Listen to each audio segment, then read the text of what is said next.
जी दोस्तों, नमस्कार, अभिवादन, गुड इवनिंग आप सभी को।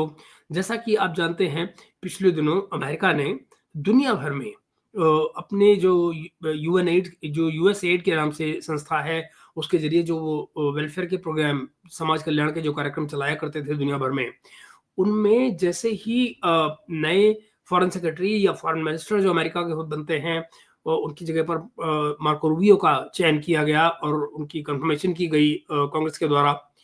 उसके तुरंत बाद उन्होंने एक बैन लगाया और उस बैन का मतलब ये था कि सारी दुनिया में यूएसएड के जो प्रोग्राम चल रहे हैं, उनको तुरंत बंद कर दिया जाए। अगले 3 महीने के लिए, 90 दिन के लिए।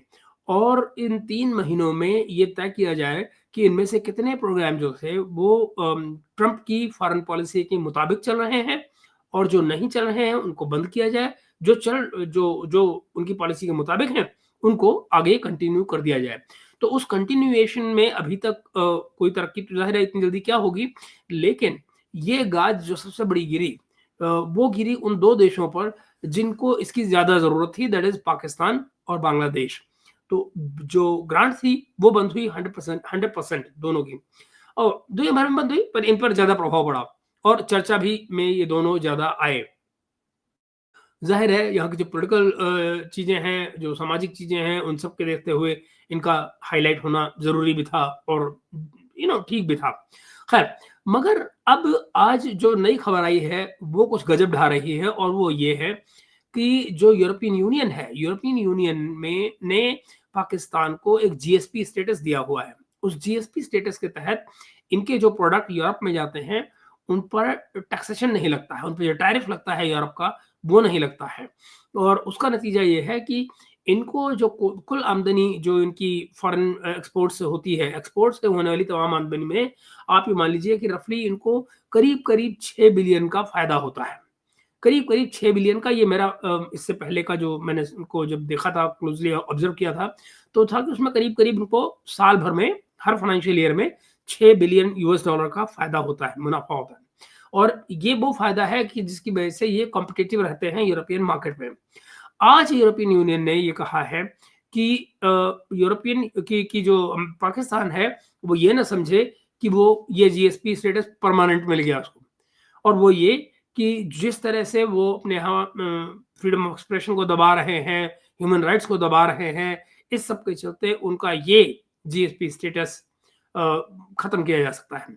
अगर ऐसा होता है तो पाकिस्तान के जो प्रोडक्ट्स हैं, वो यूरोप में बिल्कुल भी एक्सपोर्ट के लायक नहीं बचेंगे और वो तमाम टैरिफ जो यूरोप में इंपोर्ट होने वाले प्रोडक्ट्स पे लगते हैं, वो लगने के बाद में इनका जो बाज़ार में कॉम्पिटिटिव हो पाना है अपने कॉम्पिटिटर्स के मुकाबले में, वो खत्म हो। तो ज़ाहिर है कि जैसे ही ये खबर आई, तो हमेशा की तरह से रोना-पीटना शुरू हो गया। लो, देखिए रोना-पीटना। दोस्तों आपको याद होगा थोड़े दिन पहले अमेरिकन्स ने ये कहा था कि वो पाकिस्तान की एड बंद कर रहे हैं और ये अमेरिका के जो नए सेक्रेटरी ऑफ स्टेट है मार्को रूबियो उन्होंने ये बेसिकली पूरी दुनिया में बंद की। पाकिस्तान को तकरीबन वो $102 मिलियन सालाना एड है, यूएस एड के प्रोजेक्ट्स हैं। मेरा ख्याल है इस तरह के प्रोजेक्ट्स दुनिया के और बहुत सारे मुल्कों में है, बांग्लादेश में भी कर रहे हैं यूएस एड, इंडिया में भी ये प्रोजेक्ट करती है, मालदीव्स के अंदर, श्रीलंका के अंदर वो करते हैं। लेकिन वो for a moment Bangladesh and Pakistan का बड़ा नाम आया जी। लेकिन अब एक नया पाकिस्तान के लिए एक धचका आ रहा है और वो है यूरोपियन यूनियन ने कहा है कि हुँ, हम आपका जो जीएसपी प्लस स्टेटस है हुँ, उसको भी बंद कर सकते हैं। एंड हुँ। Don't take it for granted, इसको फॉर एग्ज़ैक्टली। ग्रांटेड मत लें। जी। यूरोपियन यूनियन के एक डेलीगेशन आया हुआ था, ईयू के special representative for human rights आए हुए थे, जो हुँ। कि पाकिस्तान के अंदर तकरीबन एक हफ्ते के लिए आए हैं। और उन्होंने कहा लंबा है कि टाइम जो है। पाकिस्तान मिलिट्री कोर्ट्स को इस्तेमाल कर रहा है अपने हुँ, शहरियों के खिलाफ, ये this is against what Pakistan has signed to get the GSP plus status. Exactly. और ये कह रहे हैं जी आप फ्रीडम ऑफ एक्सप्रेशन को रिस्ट्रिक्ट कर रहे हैं। हुँ, हुँ। सो इस चीज को समझने की जरूरत है कि आप फ्रीडम ऑफ एक्सप्रेशन को रिस्ट्रिक्ट कर रहे हैं, आप मिलिट्री कोर्ट्स का इस्तेमाल कर रहे हैं। क्या इसका मतलब है कि यूरोपियन यूनियन पाकिस्तान को यह कह रही है कि आप इमरान खान के खिलाफ केसेस बंद करें? क्या ये एक्चुअली ऐसा नहीं है। वो सिर्फ़ ये कह रहे हैं कि जो पॉलिटिकल मूवमेंट लोग कर रहे हैं, सही या गलत जो भी है, लेकिन आप उस पॉलिटिकल मूवमेंट को पॉलिटिकली न चलने देने के बजाय मिलिट्री कोड का सहारा लेकर और आप उनको दबा रहे हैं अननेसेसरीली। उस चीज़ को वो कह रहे हैं कि भई आपने जो हमारे साथ एग्रीमेंट साइन किया है, उसमें इन इस तरह की हरकतें जो अनडेमोक्रेटिक होती हैं, उनको नहीं करना था और चूँकि आप कर रहे हैं, तो ऐसा नहीं है कि आपके खिलाफ कुछ किया नहीं जा सकता है। ये जो जीएसपी स्टेटस है, उसको फॉर ग्रांटेड नहीं लिया जाना चाहिए। ऐसा कहना है ईयू का। उसके और क्या रीज़न है, उस पर आगे बात होती है। ये बात की जा रही है या इमरान खान को छोड़ें, मेरा ख्याल है ऐसी कोई बात नहीं है। लेकिन एक्चुअली इमरान खान तो पिक्चर में ही नहीं है ना। बात तो फ्रीडम ऑफ एक्सप्रेशन की हो रही है, पॉलिटिकल एक्सप्रेशन हो या जो सोशल एक्सप्रेशन है वो। मगर उसमें इमरान खान तो कहीं पिक्चर में आता नहीं। इमरान खान तो एक एक विषयांतर की तरह से है। एक एक आउट ऑफ क्वेश्चन वाली चीज़ है। मतलब ठीक है, एक सब्जेक्ट से रिलेटेड एक सब्जेक्ट है, मगर इससे ज़्यादा और कुछ नहीं है। वो इमरान खान के बारे में बात ही नहीं कर रहे हैं। ये बात परेशानी की है, क्योंकि देखिए पाकिस्तान जो है ना वो जीएसपी प्लस स्टेटस ले रहा है, हुँ, और जीएसपी प्लस स्टेटस जो है इसका मतलब ये है कि हमें बहुत सारी छूट मिलती है। बिल्कुल। छूट किस चीज से मिलती है कि हम बहुत सारी ऐसी प्रोडक्ट्स हैं हुँ। जिनको हम यूरोप के अंदर बेच सकते हैं, और उसके ऊपर यूरोपियन यूनियन टैरिफ नहीं लगाती। जब वो टैरिफ नहीं लगाती तो 2-3 बिलियन यूरो पाकिस्तान को एक्स्ट्रा मिलते हैं। वो जो ये एक्चुअली गलत है डेटा। जो जो रियल डेटा इनको मिलता है, इनको जो टोटल बेनिफिट है, जो जो फ़ायदा होता है, वो रफ़ली 6 बिलियन का है। ये गलत बता रहे हैं चीमा साहब।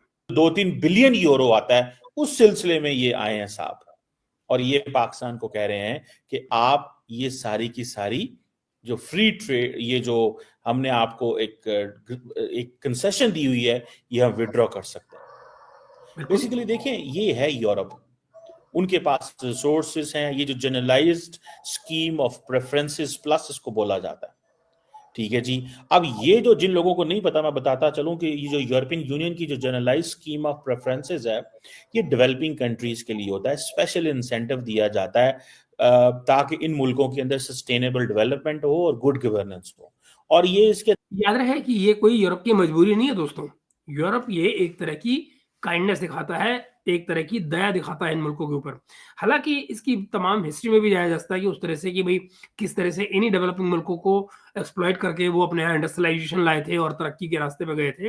लेकिन फिर अल्टीमेटली उस समय वो रूलिंग क्लास में थे, पावर थी, वो हमको रूल कर रहे थे और एक्सप्लॉइट कर रहे थे।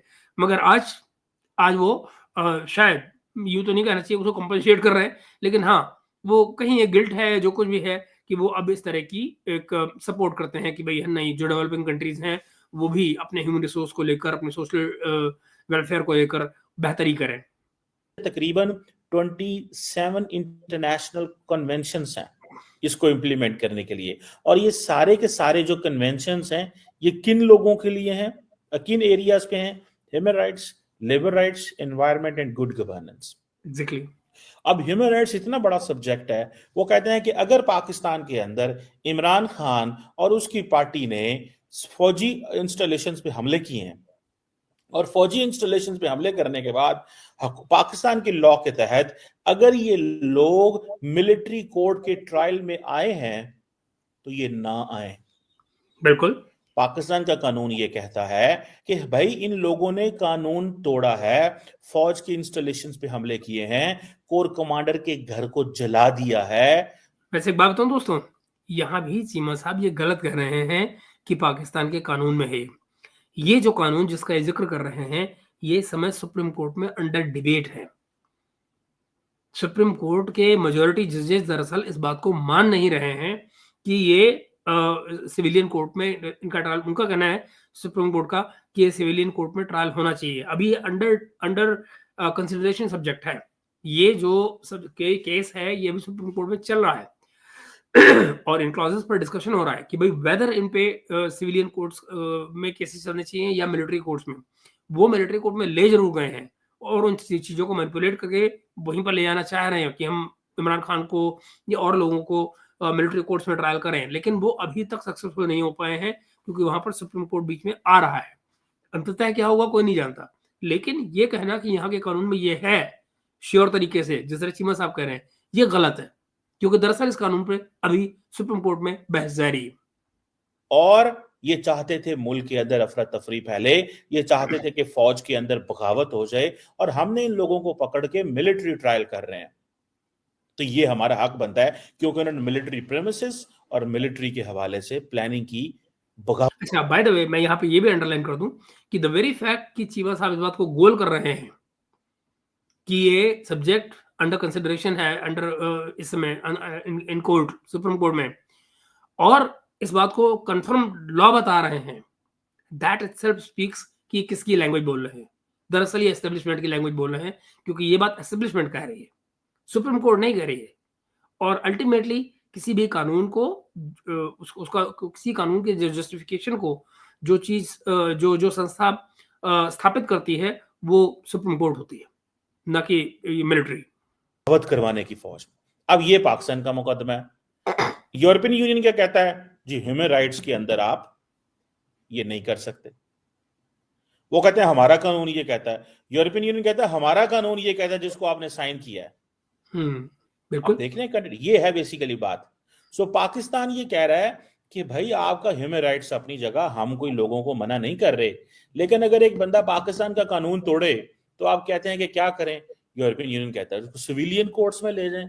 वो कहते हैं जी एक कानून ही मिलिट्री के रिलेटेड है, उसको सिविलियन कोर्ट में कैसे ले जाएं। इस तरह की discussion, labour rights, environment, good governance. और आपको पता है दुनिया के कितने मुल्क ये यूरोप से ये ले रहे हैं? दुनिया के कितने मुल्क यूरोप से ये फेवर ले रहे हैं? जीएसपी स्टेटस की बात हो रही है कि जीएसपी स्टेटस को दुनिया के कितने मुल्क ले रहे हैं, जरा मुल्कों के नाम तो सुनिए। बोलीविया, केप वर्दे, Kyrgyzstan, Mongolia, Pakistan, Philippine, Sri Lanka, Uzbekistan. चलो, इतने से मुल्क हैं जी। इतने से मुल्क हैं जनाब। और आपको पता लग गया होगा इन मुल्कों के नाम सुनकर कि दरअसल ये सारे के सारे मुल्क किस जगह खड़े हैं और क्यों इनको जरूरत है यूरोप के सामने हाथ फैलाने की जीएसपी स्टेटस लेने के लिए। और अगर ये इतने से मुल्क जो हैं, ठीक है, इन्होंने कैटेगरीज बनाई हुई हैं हर मुल्क की। कैटेगरी 1 में इतने मुल्क हैं, कैटेगरी 2 में, कैटेगरी 3 में, ठीक है जी। और मतलब आप इमेजिन कर लें यार, हम इन मुल्कों में आते हैं, यहाँ ये है हमारा स्टैंडर्ड कि हमें ये यहाँ है पे आके फंसा दिया गया है। औकात है, स्टैंडर्ड नहीं। यहाँ पे आके हमें फंसा दिया गया है और हमारे बारे में ये बात हो रही है। बिल्कुल। अब थोड़ी ऐसी देर है। पहले पाकिस्तान के अंदर एक prevention of electronic crimes act, पीका एक्ट भी पास हुआ है, उसके बारे में भी कहा। बाय द वे दोस्तों, ये जो पीका एक्ट पास हुआ है इस पर भी अलग से बात होनी चाहिए। आज मैंने एक वो कौन है, परफेक्ट रिएक्शन नाम से कोई चैनल है, कोई सम चौधरी जो वहाँ पे प्रोग्राम करते हैं, और मैं उसको देख रहा था। पता ये लगा है कि स्पीकर के अंडर उन्होंने ये कह दिया है कि जो लोग फेक न्यूज़ दे रहे हैं, और फेक न्यूज़ की कोई परिभाषा नहीं दी गई है पाकिस्तान में, तो ये कानून अब पास हो गया है, कल वहाँ से कल ही पास हुआ है, ज़रदारी ने कल उस पर साइन किए हैं प्रेसिडेंट ने, कि भाई अगर कोई आदमी यहाँ पर अब फेक न्यूज़ फैलाएगा, यानी कि मान लीजिए मोदी की प्रशंसा करता है तो वो फेक न्यूज़ है, भारत की प्रशंसा करता है फेक न्यूज़ है, पाकिस्तान को क्रिटिसाइज करता है फेक न्यूज़ है, ये सब फेक न्यूज़ में आ जाती हैं। यानी कि ये जो इंडिया के ऊपर रिएक्शन देते हुए, तारीफें करते हुए जो लोग व्यूज बनाते थे, हमारी बहन यास्मीन जो जिसपे प्रोटेस्ट किया करती थी कि हम लोग क्यों देखते हैं चैनल्स को, बाय द वे उनको इस तरह के प्रोग्रामिंग के ऊपर अब रोक लग रही है। और इस कानून के आने के बाद में ये कहा गया है, ये सिर्फ एडिशनल नॉलेज इन्फॉर्मेशन दे रहा हूँ आपको, ये कहा गया है सरकारी तरफ से कानून में कि भाई ये आप नहीं कर सकते, और अगर करेंगे तो 20 लाख रुपए जुर्माना और 3 साल की सजा। और बाय द वे ये सिर्फ केस टू केस बेसिस पे तय होगा, यानी कि अगर आपने एक बार फेक न्यूज फैलाई, यानी एक मान लीजिए कोई प्रोग्राम बना दिया मोदी की प्रशंसा में, तो आपको ऊपर 20 लाख 3 साल, 20 लाख का जुर्माना, 3 लाख की सजा, जेल। और अगर आपने 2 प्रोग्राम बनाए हैं तो फिर वो 40 लाख का जुर्माना, हर एक पे ये डबल होता रहेगा। और 3 साल की सजा थी, ये तो 6 साल की सजा हो जाएगी। यानी कि अगर मैंने 5 साल का किया, 5 मान लीजिए आपने इस तरह के प्रोग्राम बना दिए, 5 व्लॉग कर दिए मोदी की प्रशंसा में, तो जनाब 30 पंजे कितने हुए गिन लो। तो वो लगा लो कि सॉरी 20 तो लगभग करोड़ों रुपया आपको बन गया, यानी तो नहीं, अगर आप 10 करें तो 2 करोड़ हो गए ना, और प्लस यहाँ पे आपके जो जो जो सजा है वो भी अकॉर्डिंगली। 10 पे पहुंच गई, यानी कि 3 की थी, आपने 10 प्रोग्राम बनाए तो 30 पे हो गई, खत्म बात, जाओ ऐश करो। तो ये स्थिति है। मतलब बिल्कुल जो फ्रीडम ऑफ एक्सप्रेशन की तो ऐसी की तैसी हो गई है पाकिस्तान में। कोई सरकार आपको वहाँ पे, सरकार या एस्टेब्लिशमेंट स्पेस देने के लिए तैयार नहीं है। बात है, अच्छी खबर इस सारे के बीच में ये है कि जो ये नैरेटिव बनाते थे लोग, पाकिस्तान में, मतलब पैसे बनाने के लिए दरअसल मोदी की प्रशंसा करते थे, कहीं कुछ करते थे और खूब नोट छाप रहे थे, डॉलर छाप रहे थे। वो सिलसिला अब बड़ी तेज़ी से बंद होने जा रहा है। मैं नहीं जानता हूँ कि इसमें कुछ खास लोग जो पाकिस्तान में हैं, उन पर कोई फ़र्क आएगा या नहीं आएगा, लेकिन मेजॉरिटी पर तो आएगा। आगे देखते हैं। कहा जा रहा है कि जी हुकूमत ने ये पीक एक्ट क्यों पास किया है। हुकूमत कहती है कि अब डिजिटल मीडिया वाले जो हैं, जो सोशल मीडिया पे लोग हैं, वो किसी कानून को नहीं मानते, किसी चीज़ को नहीं मानते, कुछ नहीं करते। डिजिटल मीडिया पर हैं, सोशल मीडिया पर हैं, यानी यूट्यूब पर बेसिकली। तो हमें ये करना पड़ेगा, सजाएं देनी पड़ेंगी, हुँ। क्योंकि वो लोगों की पगड़ियां उछालते हैं। This is a question. हुँ, लेकिन ऑन द कॉन्ट्रेरी, हुँ, लोग ये कहते हैं, अब ये जो डेलीगेशन यूरोपियन यूनियन से है, देखिए ये है फर्क पाकिस्तान और भारत का, हुँ। कि भारत को इस तरह की कोई यूरोपियन यूनियन चीज नहीं कह सकता, क्योंकि यूरोपियन यूनियन कहती है कि जो पाकिस्तान के अंदर मिलिट्री कोर्ट्स ने सजाएं दी हैं वो वापस ली जाएं। मिसाल के अच्छा, भारत को कैसे कहेंगे? क्या भारत उनसे जीएसपी स्टेटस माँग रहा है? नहीं माँग रहा है। तो ये तो फ़र्क माँगने का है ना। मनी विदाउट स्ट्रिंग्स तो नहीं आती है ना। There is no money without strings. So every penny that you borrow has springs attached to it. उसमें स्ट्रिंग्स लगे होते हैं, उसमें धागे बंधे होते हैं, आप कठपुतली बनते जाते हैं।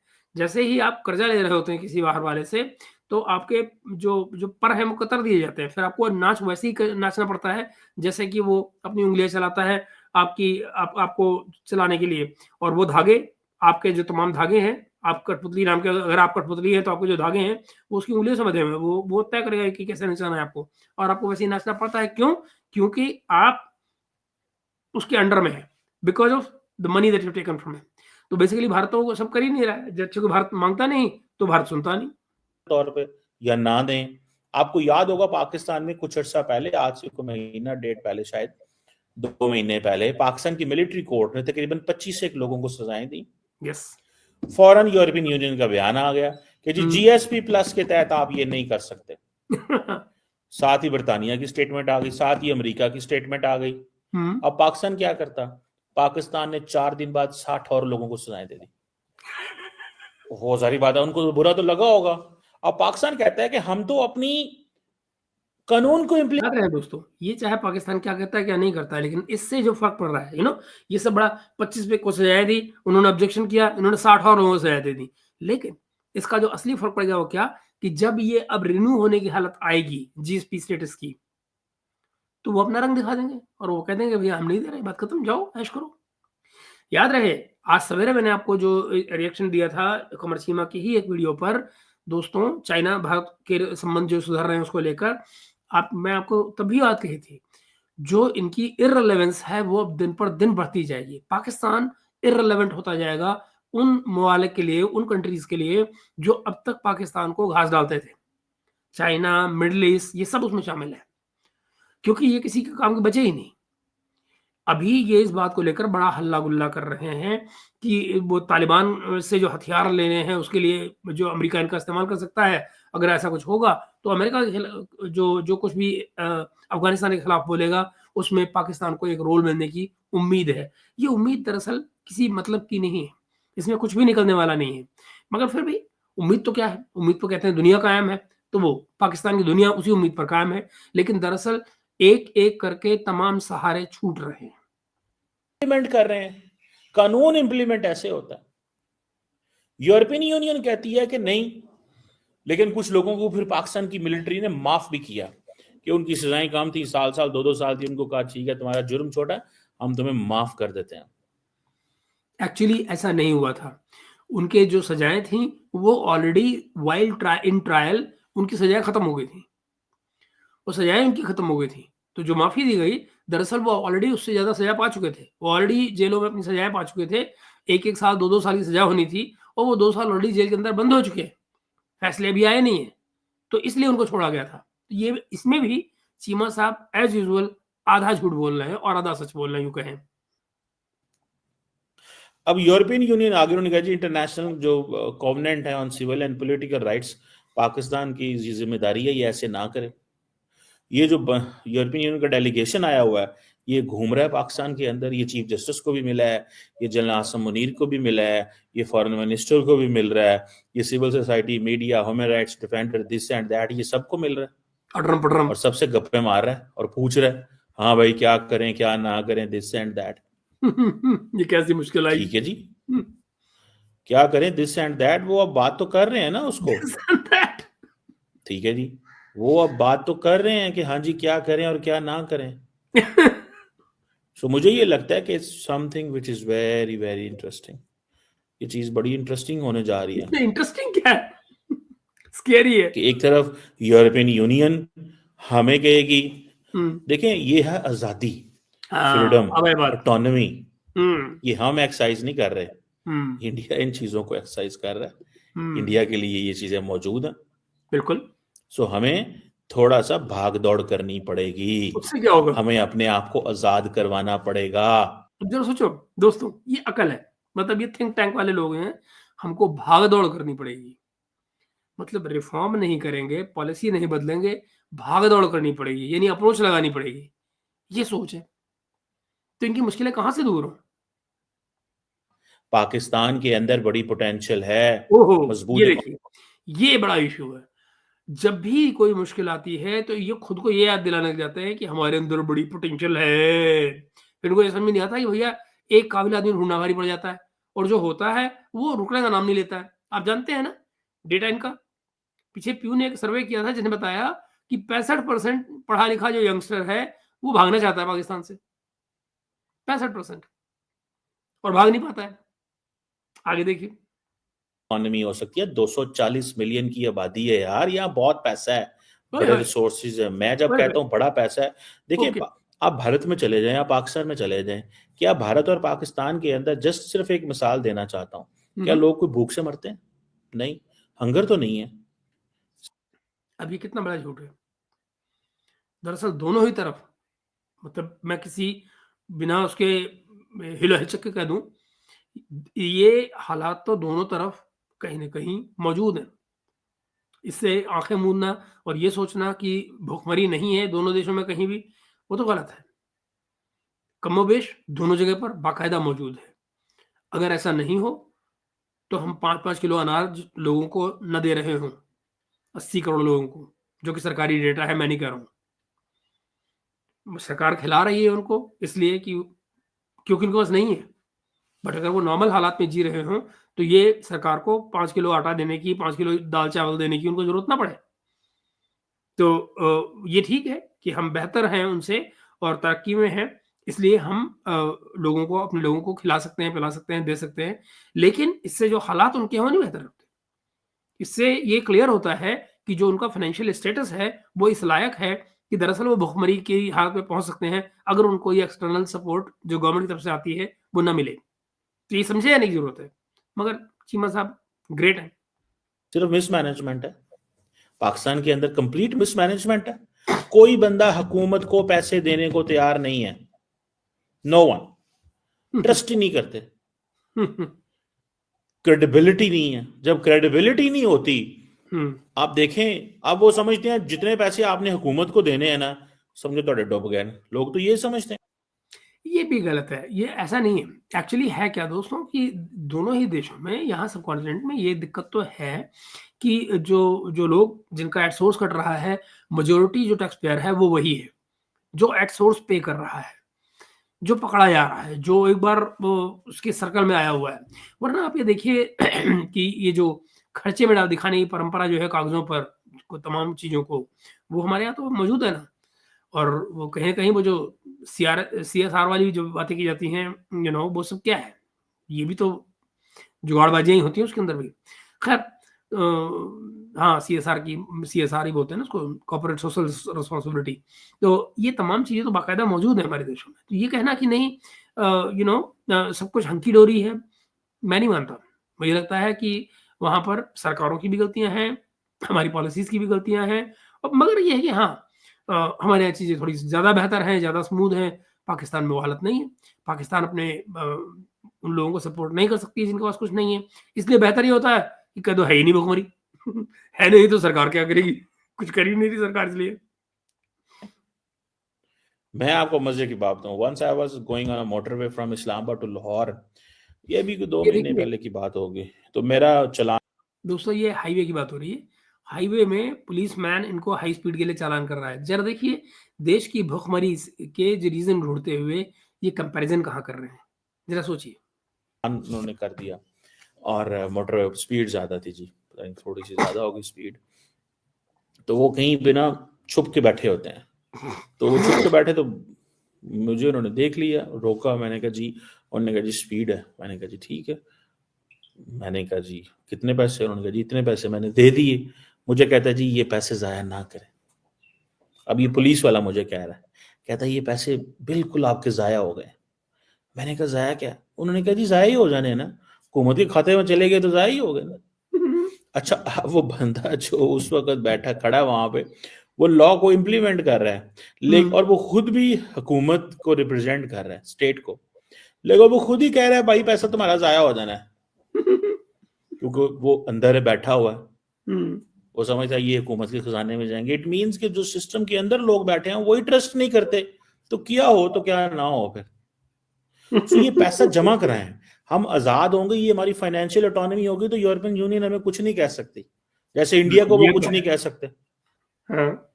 यूरोपियन यूनियन इंडिया को लेक्चर नहीं दे सकती, हमें दे सकती है, क्योंकि हमें जीएसपी प्लस स्टेटस लिया हुआ है। Why a person from European union is coming and lecturing Pakistani government? इसलिए बिकॉज़ यू आर बेगिंग। अच्छा, ये बात तो चीमा साहब ठीक कह रहे हैं कि भई वहाँ से हमको जीएसपी स्टेटस लेते हैं इसलिए उनको लेक्चर कर रहा है। ये बात बिल्कुल ठीक है। मगर जब ये कहते हैं कि हम अपने पैरों पर खड़े हो जाएँ और इकॉनमी सुधार लें, ये क्या आपको लगता है इकॉनमी सुधारना कोई मेज़ पे रखे हुए पेन को उठाने जैसा होता है? इकॉनमी को उठाना कोई मेज़ पे रखे हुए पेन को उठाना तो नहीं है ना। उसके लिए जितनी तरह के रिफ़ॉर्म चाहिए, क्या वो किए गए हैं? बाय द वे, क्या पाकिस्तान में आज तक लैंड रिफ़ॉर्म किए गए हैं? नहीं किए गए हैं। सारी की सारी लैंड जो है वो सेंट्रलाइज़ पड़ी हुई है उन तमाम लोगों के पास जो रूलिंग क्लास है।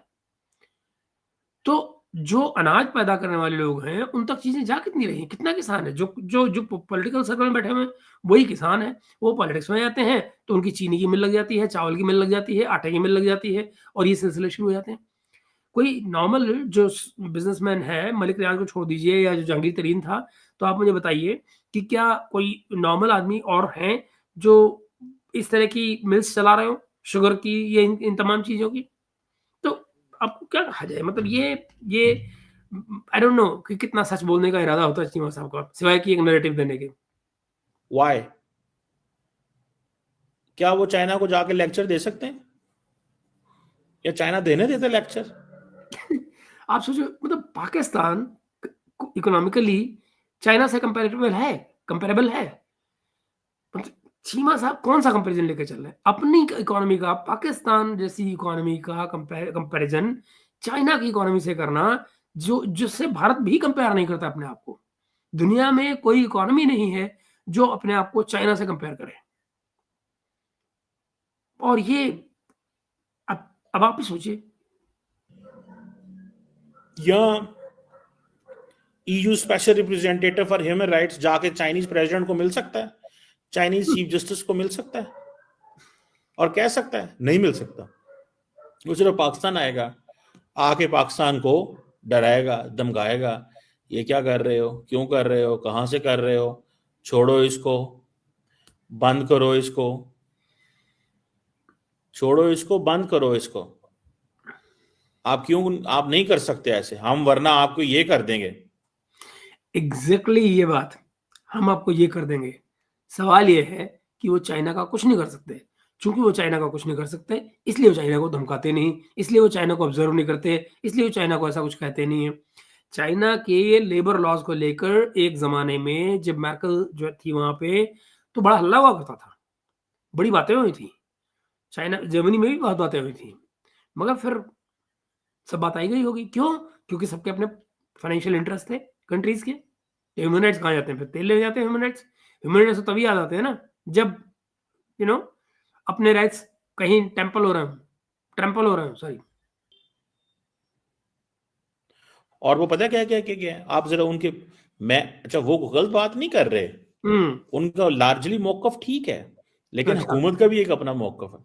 हम्म। उनका यूरोपियन यूनियन का क्या मौकफ है? उन्होंने कहा जी मैंने अथॉरिटीज को, हुकूमत को, फौज को, सिविल सोसाइटी और फौज को और हुकूमत को और जुडिशरी को बता दिया है कि मैंने पाकिस्तान की सिविल सोसाइटी से सुना है, हम्म।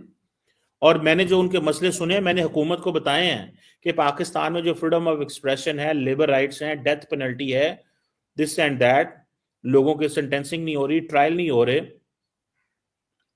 इसके ऊपर मैंने बात की है। ठीक है ना, फैक्ट्स। वो कहते हैं मैंने सिविल सोसाइटी से सुना है। और किससे सुनेगा? ये आप स्टाइल देख रहे हैं, वो बात सही कर रहा है, लेकिन ये उन मुल्कों को किया जाता है जो फेवर लेते हैं। अगर एग्जैक्टली। आप फेवर ना लेते हो तो कोई टेंशन नहीं, कोई टेंशन नहीं पायन, वो आप तो ये कितना ही आसान है पायन, इतना ही आसान है सिर्फ कह देना कि फेवर ना लो। कौन कह रहा है तुमसे फेवर लेने के लिए? पर फिर भी लेते हो ना, और लेते इसलिए हो क्योंकि बस मजबूरी है। जैसे आपके शहबाज शरीफ प्राइम मिनिस्टर कहते नहीं है दूसरे फॉरेन डिग्नेटरीज के पास जाके कि ये मत समझिएगा कि मैं भीख मांगने आया हूं, लेकिन क्या करूं, मजबूरी है, ऐसी ही है। वो कुछ नहीं कह सकता, वो ये सऊदी अरब जाके कुछ कह सकते हैं उनको? मैंने सिविल सोसाइटी से सुना है आपकी, मैंने आपकी बातें, वो सही कर रहा है, मैं उसकी बातों से डिसएग्री नहीं करता, जो यूरोपियन यूनियन का स्पेशल रिप्रेजेंटेटिव कह रहा है, बातें एब्सोल्युटली सही कह रहे हैं, लेकिन क्या वो जाके चाइनीज को और सऊदीज को कह सकते हैं कि हमने ये सुना है कि तुम ये कर रहे हो?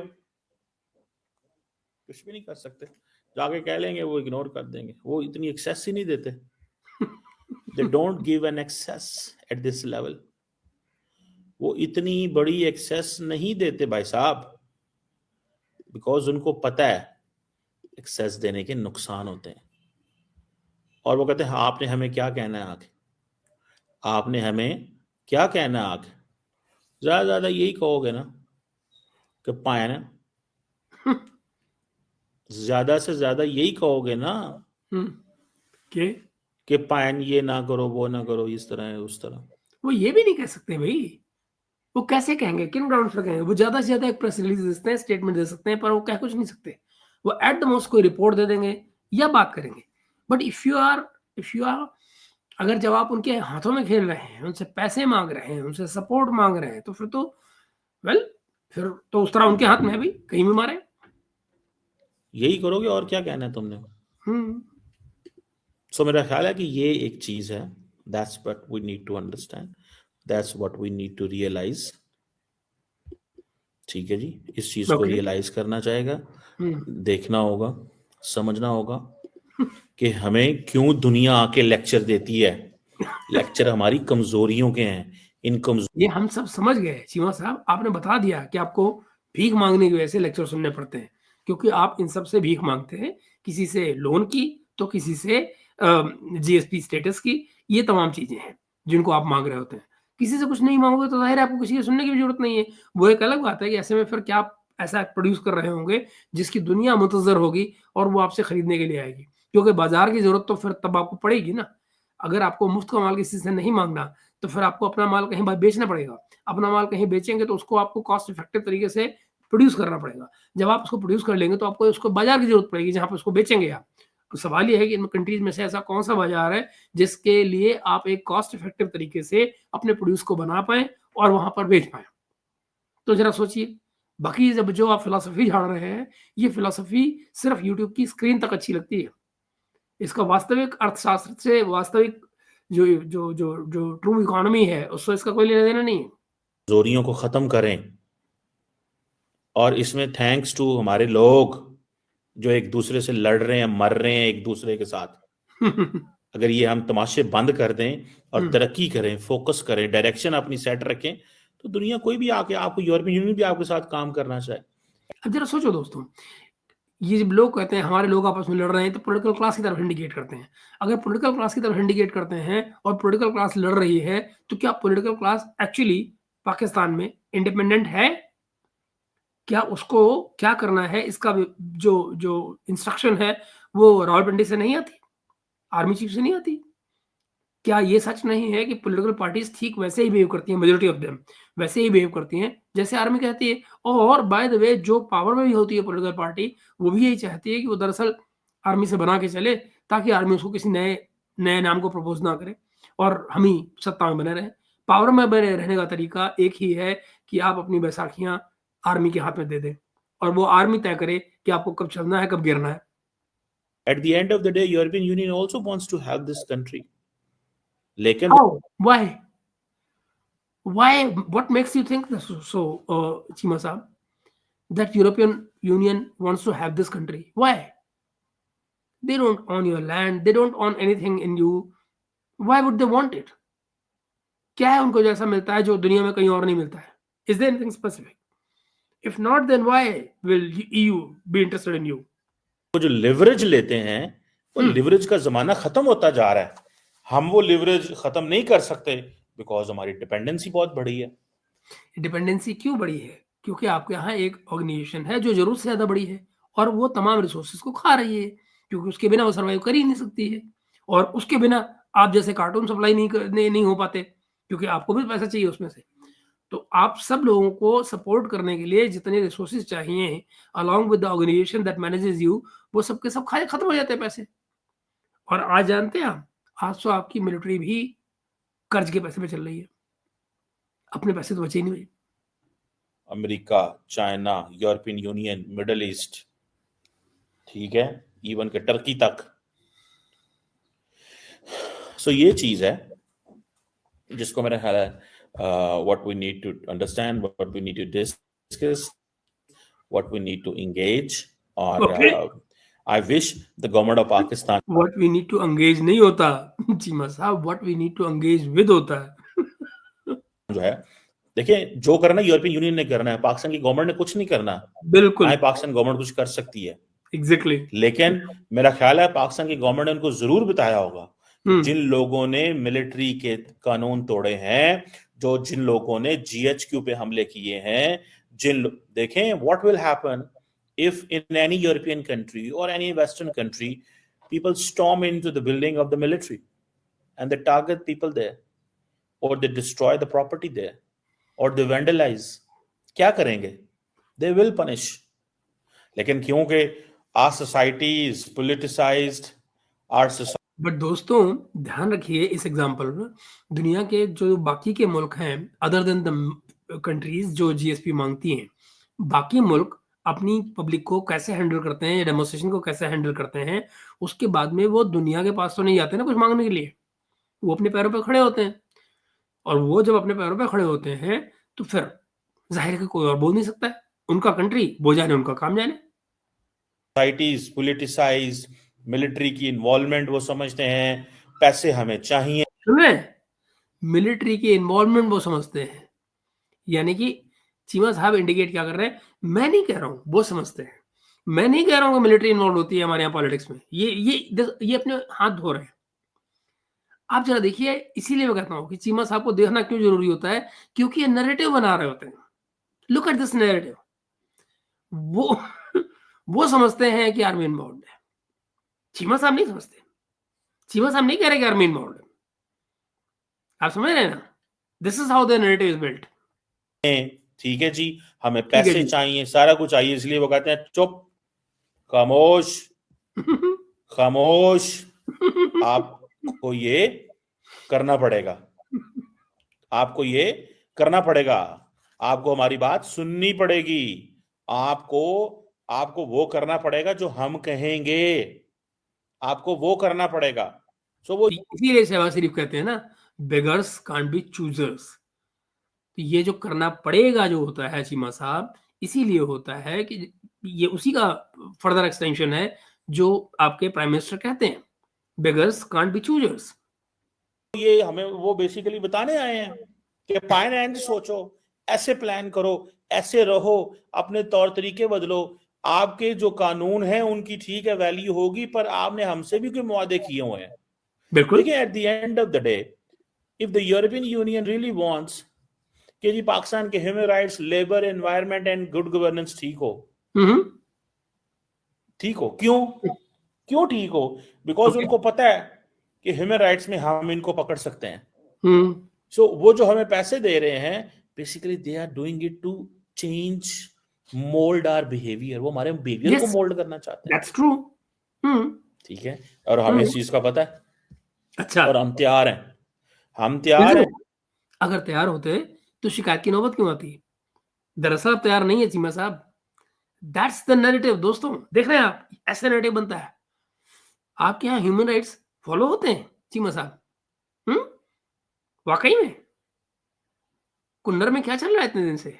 कुछ सोचा है? महीनों हो गए हैं। आप कह रहे हैं सब हम तैयार हैं। तैयार कहाँ है? बाथरूम में? क्या बातें कर रहे हैं आप? इस चीज में कि पाकिस्तान को अपने कानून की रिस्पेक्ट करनी चाहिए, पाकिस्तानियों को, और जो हमने इनके साथ एग्रीमेंट किए उसकी भी ऑनर करनी चाहिए। लेकिन अब दोनों यूरोपियन चीजें कैसे हो सकती हैं, जरा सोचना दोस्तों। ये दोनों चीजें कैसे हो सकती हैं? आपका कानून कहता है कि हम इनको मिलिट्री कोर्ट में ट्राई करेंगे, उनका कानून कहता है नहीं होगी। अब दोनों चीजें एक साथ आप कैसे अप्लाई कर सकते हैं? ये पब्लिक को कंफ्यूज करना नहीं है तो और क्या है? कह रहे हैं दोनों हो सकती है, दोनों का ऑनर होना चाहिए। कैसे हो जाएगा दोनों का ऑनर भाई? ये दोनों कंट्राडिक्टरी हैं, विरोधाभासी हैं। दोनों एक दूसरे से मेल नहीं खाती। They can not go hand in hand, and if not then how फिर आप दोनों को वैलिडेट एक साथ कैसे कर सकते हैं? यूनियन को भी हमारी थोड़ी सी मजबूरियों को समझ लेना चाहिए, मेरा व्यू है। आई मे बी रॉन्ग हो सकता है, एब्सोल्युटली लेकिन wrong you are. European Union के चीफ का आके पाकिस्तान को कहना हम्म। छोटी गल नहीं, बड़ी गल छोटी है। गलती नहीं, छोटी गलती नहीं प्यारे।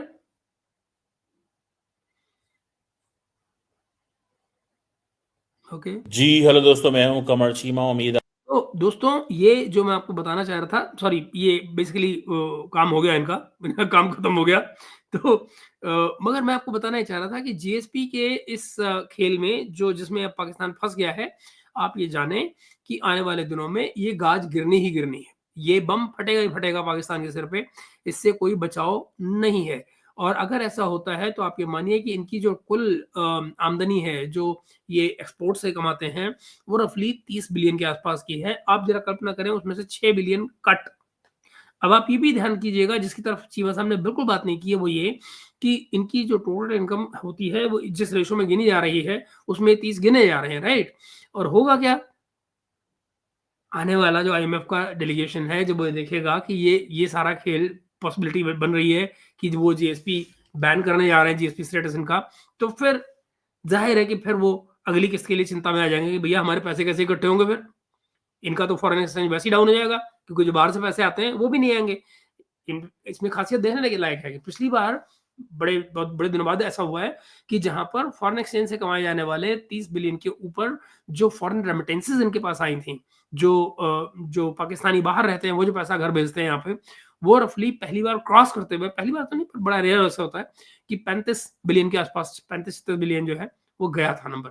तो दैट मीन्स कि बेसिकली अच्छा खासा पैसा जो, और इससे ये भी पता लगता है कि मेजॉरिटी पाकिस्तानी मौका तलाश रहा है मिडल ईस्ट की तरफ को जाकर, क्योंकि ज़्यादातर रेमिटेंसेस जो आती हैं वो मिडल ईस्ट से ही आती हैं। जो अमेरिका भागता है वो तो उन 20 बच्चे लेके भागता है ना, और नहीं भी भागा होता है तो धीरे से बुला लेता है, वहीं रख लेता है, ताकि यहाँ पाकिस्तान में पैसे फिर कम भेजते हैं। मगर असली पैसा जो भेज रहे होते हैं वो होते हैं जो बेचारे लेबर क्लास जाती है मिडल ईस्ट में, अरब कंट्रीज में, UAE, Qatar, Dubai and all that. तो वहाँ, तो ये सिलसिले हैं इनके। अब आप देखिए कि जो ये पैसे आ रहे हैं उसमें से अब ये पैसे अगर कम हो जाते हैं 6 बिलियन के आसपास के, तो आप देखिए इनका फॉरेन एक्सचेंज कहाँ जाएगा? और ऐसे में बिल्कुल मत भूलिएगा, मैं आपको बार-बार याद दिला रहा हूँ, जो डेवलपमेंट्स चाइना के साथ हो रही हैं। China is the sole hand supporting Pakistan. उसके इतनी चीज़ें अंडर डेट हैं पाकिस्तान में, पाकिस्तान ने जिसके लिए कर्ज़ा लिया हुआ है, कि कल को अगर वो अपनी सारी गारंटियाँ भरवाने लग जाए, तो ये बिक गए सड़क पे अगले दिन। एंड मैं फिर आपको याद दिलाऊँगा, याद कीजिएगा कज़ान, रशिया में जो मोदी और शी जिनपिंग की मुलाकात हुई थी, उसके बाद चीज़ों में क्या बदलाव आ रहे हैं। एक्चुअली मैं फिर बता दूँ, ये अभी खत्म नहीं हुआ है, ये बदलाव अभी और आएँगे, देखते जाइए। और देखते जाइए, साथ ही चैनल को सब्सक्राइब करिएगा और मुस्कुराते जाइए, क्योंकि इस चैनल पर आपको ये तमाम चीज़ें याद दिलाने के लिए मैं बार-बार आपको अच्छी मज़ाक को दिखाता रहूँगा और इनके नैरेटिव को सफल नहीं होने दूँगा। जो ये नैरेटिव बनाने की कोशिश कर रहे हैं, इनका सच बाहर आना ही चाहिए। दोस्तों, मैं मिलता हूँ आपसे अगले वीडियो में। तब तक के लिए आप सभी का धन्यवाद। जैसा मैंने आपसे पहले ही रिक्वेस्ट की, चैनल को लाइक एंड सब्सक्राइब कीजिएगा और शेयर कीजिएगा इस वीडियो को। धन्यवाद आप सभी का, मिलते हैं बहुत जल्दी।